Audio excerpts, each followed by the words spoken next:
Proverbe chapitre 15. Une réponse douce calme la fureur, mais une parole dure excite la colère. La langue des sages rend la science aimable, et la bouche des insensés répand la folie. Les yeux de l'Éternel sont en tout lieu, observant les méchants et les bons. La langue douce est un arbre de vie, mais la langue perverse brise l'âme. L'insensé dédaigne l'instruction de son père, mais celui qui a égard à la réprimande agit avec prudence. Il y a grande abondance dans la maison du juste, mais il y a du trouble dans les profits du méchant. Les lèvres des sages répandent la science, mais le cœur des insensés n'est pas droit. Le sacrifice des méchants est en horreur à l'Éternel, mais la prière des hommes droits lui est agréable. La voix du méchant est en horreur à l'Éternel, mais il aime celui qui poursuit la justice. Une correction sévère menace celui qui abandonne le sentier. Celui qui est la réprimande mourra. Le séjour des morts et l'abîme sont devant l'Éternel.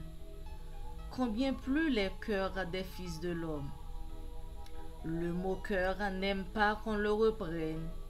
Il ne va point vers les sages.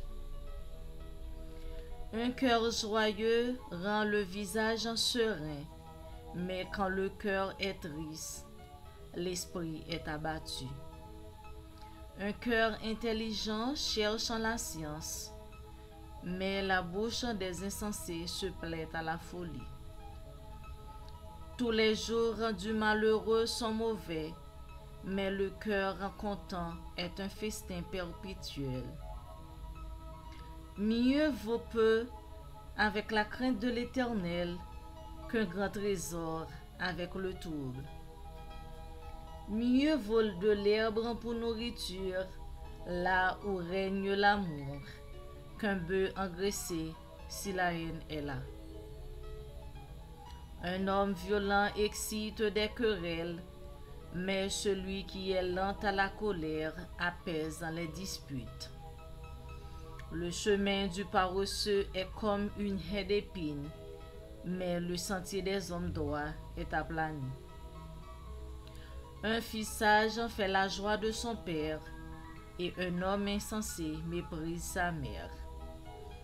La folie est une joie pour celui qui est dépourvu de sens, mais un homme intelligent va le droit chemin. Les projets échouent, faute d'une assemblée qui délibère, mais ils réussissent quand il y a de nombreux conseillers. On éprouvant de la joie à donner une réponse de sa bouche, et combien est agréable une parole dite à propos. Pour le sage, le sentier de la vie mène en haut, afin qu'il se détourne du séjour des morts qui est en bas. L'Éternel renverse la maison des orgueilleux, mais il a fermé les bonnes de la veuve. Les pensées mauvaises sont en horreur à l'Éternel, mais les paroles agréables sont pures à ses yeux. Celui qui est avide de gain trouble sa maison, mais celui qui est les présents vivra. Le cœur du juste bénit pour répondre, mais la bouche des méchants répand des méchancetés. Le cœur du juste médite pour répondre, mais la bouche des méchants répand des méchancetés. L'Éternel s'éloigne des méchants, mais il écoute la prière des justes. Ce qui plaît aux yeux réjouit le cœur, Une bonne nouvelle fortifie les membres. L'oreille attentive aux réprimandes qui mènent à la vie fait son séjour au milieu des sages. Celui qui rejette la correction méprise son âme, mais celui qui écoute la réprimande acquiert l'intelligence. La crainte de l'Éternel enseigne la sagesse, et l'humilité précède la gloire. Celui qui rejette la correction méprise son âme, mais celui qui écoute la réprimande acquiert l'intelligence. La crainte de l'Éternel enseigne la sagesse, et l'humilité précède la gloire. Que Dieu vous bénisse. Bonne écoute.